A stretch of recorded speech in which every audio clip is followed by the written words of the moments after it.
Hello, how are you guys? Okay, my name is Divine Marufu.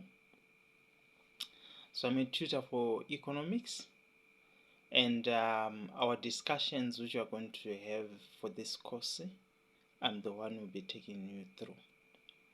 So we'll be having these video lessons on daily basis in different segments.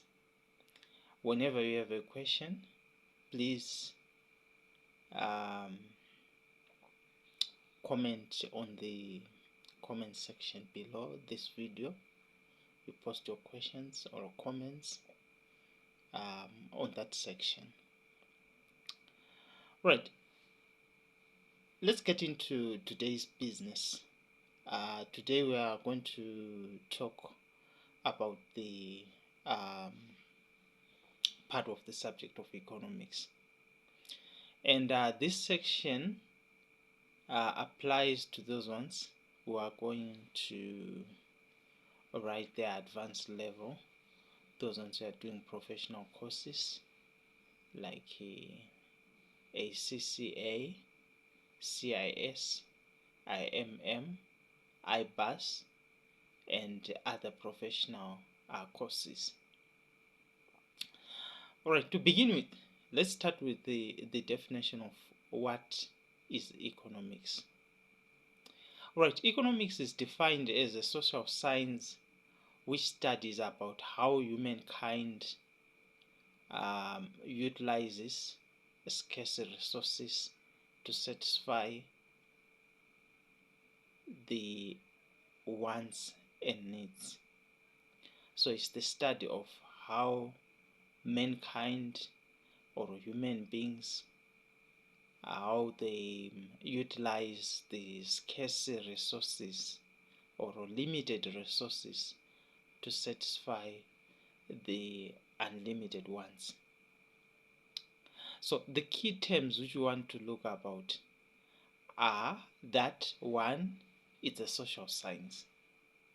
So economics is a science.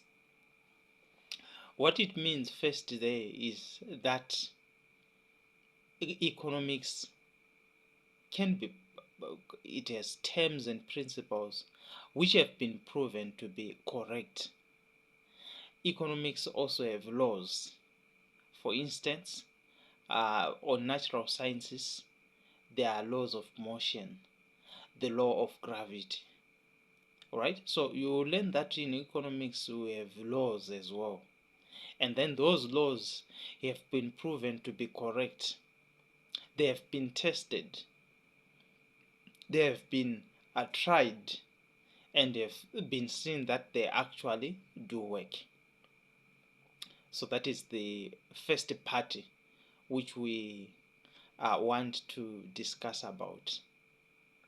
Right, you will not necessarily be asked about social sciences, all right?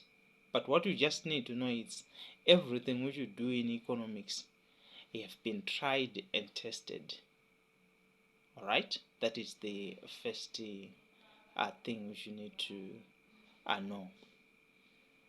Now, we have said it's a social science which studies about how human beings or mankind or how people in general use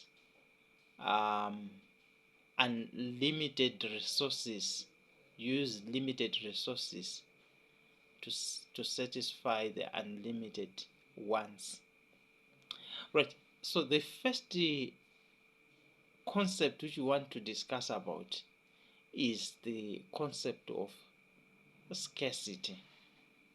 Right, what does scarcity mean? Scarcity means that the resources are in limited supply. Scarcity means that resources have a fixed supply. Scarcity means that resources have a limited supply or fixed or affinity supply. What it means is that the available resources at a given period of time they have a limit to them. And what are the resources which we are talking about? These resources, it can be water, it can be air, it can be cement, it can be money, it can be bricks, it can be food, it can be clothing, it can be gold, it can be diamonds, it can be vehicles, it can be timber, it can be stationery, it can be electronic gadgets. So a resource is anything which can be used to satisfy the human wants and needs. And when those resources have a fixed supply or are in limited supply, we do say that they are scarce. So in other words, scarcity means there's a shortage of something. That something is in fixed supply. Right, we all want to have gold, but gold is not abundant. Gold is, you cannot pick it from anywhere. All right. So in some countries, people actually buy sand. But if you are to go to the north of Africa, you find that the is the Sahara Desert. Within the Sahara Desert, there is plenty of sand. They have sand dunes which are there, and you do not buy sand because it's just abundant. But if you had to move to the southern part of the country, like for instance in countries like South Africa, countries like Zimbabwe, Zambia, Namibia, to Namibia to a lesser extent, um, Mozambique, maybe DRC, you'll find that people actually pay a price. Sand is used as building materials, and there are actually companies which sell sand. They make brisk business from selling sand. So whilst one resource is abundant in another place, it can be scarce to other people. All right, that is the point. So if I had to go to DRC, they have plenty of water, plenty of vegetation. Same applies to Brazil. It has plenty of vegetation, water, and quite a number of minerals. All right, but those resources are still in fixed or limited supply to them. So that's what we mean by scarcity. So if we are talking about scarcity, we are saying that the resources are in limited supply. The resources are in fixed supply. The resources have a limited or a finite supply. Something which is finite is something which cannot go on increasing. All right. Say for instance, you find that um, there are cases where some resources like water, if it's water, in most lands, water is actually so there is scarcity of water. Countries like Botswana, countries like Zimbabwe, countries like South Africa, actually water is very scarce. Not talking about um, countries like Niger, countries like Libya. All right, those people who pass through the Sahara Desert, it will be very, very hot, and without water you can't survive, and water is a resource. But if you are to visit a place where there is an water oasis, you can drink and drink and drink water. Water there is an unlimited supply. All right, so what we want just to explain there is that resources are in fixed supply, and when resources are in fixed supply, we say they are scarce. So scarcity means scarcity or scarcity, whichever way in which you want to pronounce it, means that resources are in fixed supply. Now, let's talk about the concepts of the needs and the wants. Right, needs are those things which people cannot go without. Those are things which are necessary for human beings to survive. All right, that is for needs. Um, we cannot go without them. We cannot survive without the things which are referred to as needs. Needs include such things as clothing, shelter, and food. We all need to eat. We all need accommodation. We all need clothes to put on. All right. So food, clothing, and shelter, those are referred to as needs. Then something slightly different to the needs is what we refer to as the wants. Now, the wants are those things which people require or need, but they are not necessary for the continued survival of human beings. Right? We need food, but if someone is demanding such things as, say, for instance, alcohol, such things as cakes, all right, then those things are referred to as luxuries. That is why you find that cakes are not referred to anywhere else where you go. Cakes are not referred to as part of the staple food. Right, depending on the lens, there is iskwala, sadza, pep, ugali. All right, depending on how you name it. So pep, ugali, iskwala, sadza. That's a staple food for some other individuals. We also have rice. We also have bread, cassava, yams, and so forth. Can be referred to as staple foods by some other individuals, but they cannot refer to as cakes as their staple food. Right? In actual effect, you'll find that someone can actually live for the rest of their lives or for the whole of their lives. You can live for 5, 10, 20, or 30 years without eating cakes, and you will survive. So cakes are not necessary. The other things which are not necessary are like Porsche cars or luxury cars. Those are also ones. We also include foreign holidays.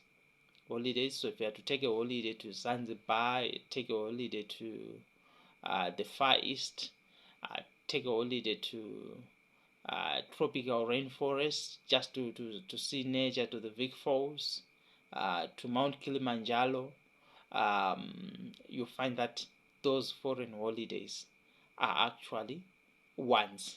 They are luxury items. Then we also talk about jewelry. All right, jewelry can be referred to also as ones. Then, if you are to notice on ones, in terms of maybe luxury cars, the Porsche cars, the expensive cars, you might want a latest SUV car today. Then after a certain period of time, if I to see the rich, they start with on cars. They buy maybe a helicopter. After buying a helicopter, they buy a private jet. After buying a private jet, they will tell you that I no longer want this jet. I want another more sophisticated jet with high speed. All right? They keep on demanding something. Same applies to jewelry. Someone might say, I want a gold ring or gold bracelets, gold watch, and after a certain period of time, they demand something else. All right? So, what we want to say is our wants will never come to an end. Our wants are insatiable. Alright? Our wants will never come to an end. Our wants are insatiable. Same applies to luxury houses. Someone might want like 3-story, 5-story mansion, double-story house. But then, once you have that mansion, you keep on demanding, you keep on desiring something which is bigger and more expensive than the current house which you'll be having. When such a situation is happening, we say the wants are unlimited. We say the wants are insatiable. We say the wants can never be satisfied. We say the wants will never come to an end. Right? So our wants will always continue. Our wants are unlimited.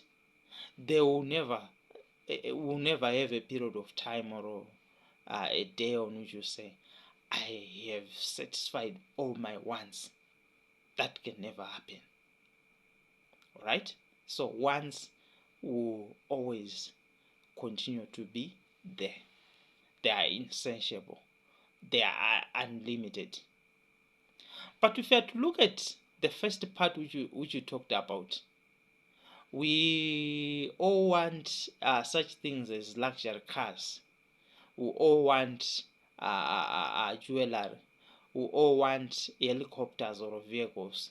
We all want very good houses. We all want designer clothes. But do we have enough resources? Do we have enough money to satisfy those things? The answer is no. If you do not have enough money, if you do not have enough resources, we say the resources are scarce. The resources are in limited supply. There is scarcity of resources.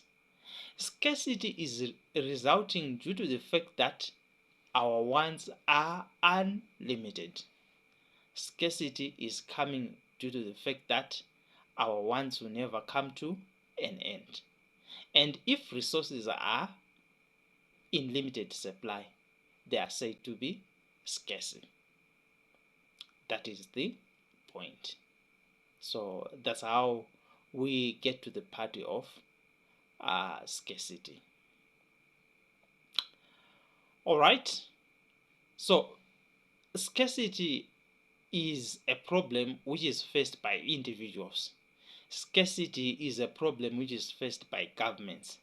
Scarcity is a problem which is faced by firms. Scarcity is a problem which is faced by societies. Let's now illustrate how scarcity affects 1. Businesses, 2. how it affects individuals, 3. how it affects societies. Now, on the part of the individuals and businesses, one might want, maybe a student might want to buy a laptop, textbooks for economics, and might also need to buy some designer clothes or a phone. So our student, imaginary student, whom we are going to call Tom, wants to buy a phone, a laptop, and designer clothes. But the money which has been provided to Tom by his guardians is not enough to buy all those things at once. If he is not able to buy all those things at once, you have to choose which items he has to purchase. He has to choose. Maybe you choose to buy the textbooks for economics, as you'll be using those ones for study purposes. The items which Tom will have chosen are referred to as Tom's choice. So choice is an alternative which have been chosen. Alright? So choice is what we have decided to go with. Then, but when we make choices, we sacrifice some alternatives. When you sacrifice some alternatives, we refer to that one as opportunity cost. Right? So there were three alternatives: the textbook, um, designer clothes, and the laptop or the phone. But our imaginary student Tom chose to buy only the textbooks. Then what is the opportunity cost to Tom? The other things which Tom could have bought had he not purchased the textbooks. The opportunity cost in this case would be the laptop, the designer clothes, and the phone, which Tom could have purchased had he had enough money or enough resources. So can you see that we start with scarcity? All right. After scarcity, we are forced to make a choice. After making a choice, there's opportunity cost. All right. So scarcity, we are talking about that the resources are in limited supply. Then, how are we making choice? We have a number of wants. We have a number of things which we need to do. And due to the fact that our resources or money available to us is insufficient, we are forced to make one choice. We cannot buy all of the things which we want to do, or we cannot pay for all of the things which we want to do. We have to only choose one item. If we are choosing that one item, then what it's referred to, that situation is referred to as that we are making a choice. And the opportunity cost will be the other things which could have been done had the textbook not have been purchased. So that one we have said the opportunity cost in this case is the phone, the laptop, and the designer clothes, which Tom could have purchased had he not purchased the textbook.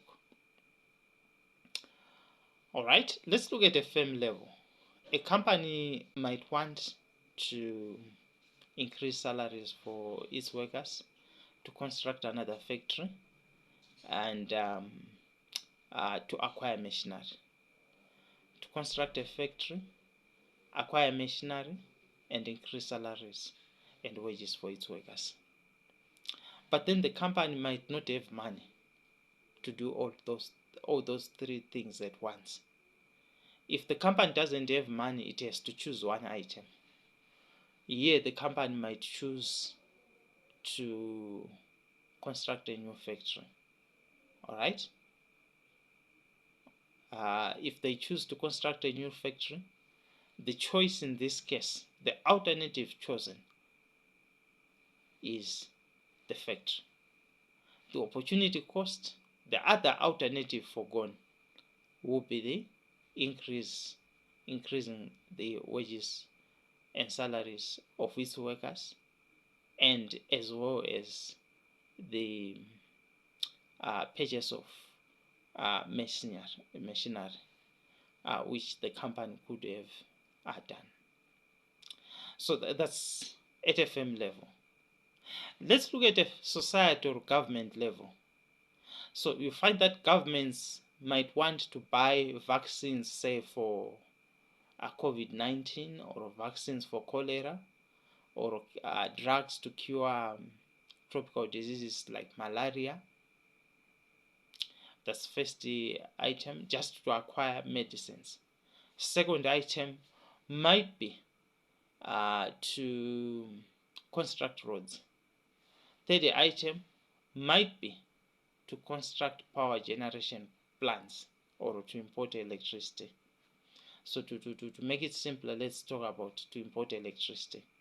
So one item first, buy medicines for its citizens. The government or the society wants to buy medicines for its citizens. Number two, to construct roads. Number three, to import electricity. There is massive load shedding in most countries in Africa, and governments are forced to import electricity. what does the government then choose? Maybe it prioritizes medication. But then first thing before we talk about prioritization of medicine is that the government will not have enough money to do all those things. If the government doesn't have enough money to do all those things, what then happens there is that the government is forced to choose only one item. If it chooses to buy the medicines for its citizens, then those medicines are what we are referring to as the choice. Why? It's first to make a choice because it has limited resources. The resources are scarce, the resources are in fixed supply. There is shortage of resources, there is shortage of money. Remember, resources we've said it might be money, it might be anything, timber, water, anything which need to be used for satisfaction of human beings wants and needs. So government here has chosen to buy the medicines. So buying medicines is now the choice. But that one is coming in as due to the fact that there is scarcity of resources. Now, opportunity cost. The other things which the government could have chosen, yet did not purchase the medicines. In this case, that would be what? Construction of roads and importation of electricity. Right? So you see, the problem of scarcity is faced by all individuals. The problem of scarcity is faced by all societies. The problem of scarcity is faced by all businesses or companies. So everyone, irregardless of whether we are rich or poor, we face the problems of scarcity. It doesn't matter whether it's a developed country or a developing country. It doesn't matter whether it's a firm owned by billionaires or the rich. All firms face the problem of scarcity. The problem of scarcity cannot be eliminated, but it can be alleviated by making wise choices. So that is the link between scarcity, choice, and opportunity cost. So you normally get examined on that part that explain the link between scarcity and opportunity cost. So what the examiners will want you to explain is, explain what does scarcity mean, explain what does opportunity cost mean, and also explain what does the opportunity cost mean. Then after giving those explanations, you tie in with the illustrations or examples, either for an individual or for a firm. Right, so that is that for our lesson today. Till we meet on the next video, I thank you so much. Remember to post any questions or comments which you have on the comment section below. Signing out. Thank you.